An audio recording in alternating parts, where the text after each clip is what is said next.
Right, so our next question is coming from James Craig over Twitter. It's a good one. Bread, is it really the enemy? I mean, look, it's a popular issue whether or not bread's a problem. There are two basic issues with bread. The first one is it is a massive source of carbohydrates. Okay.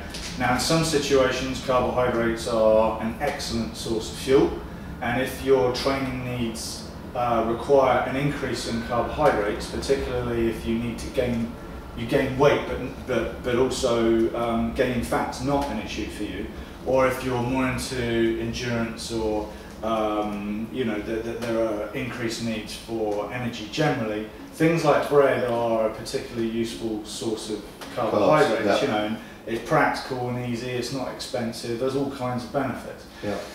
The problem with bread, though, is another issue, and that is that it is a substantial source of something called gluten.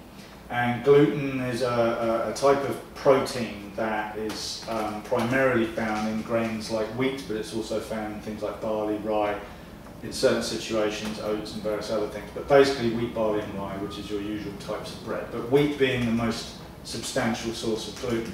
A bit like the name suggests, gluten's kind of a sticky substance.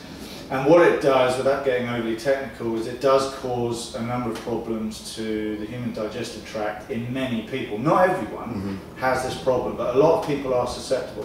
Worst case scenario is celiacs, where it causes massive problems, but a huge percentage, and I mean significant numbers of people, have minor problems. Not enough to warrant seeing a dietitian or going to a doctor or whatever, but it does cause some issues to the gut. Okay. And I generally find that most of the people that I work with, where we actually test for gluten intolerance, do have some level of a problem with wheat. Okay, so somewhere on that scale between, yeah, it's really dangerous, to it's actually, your body's not really that happy with it. Yeah, it's not dangerous, but it's not ideal for most people. And therefore I say to people, look, let's say we have one cheat day a week.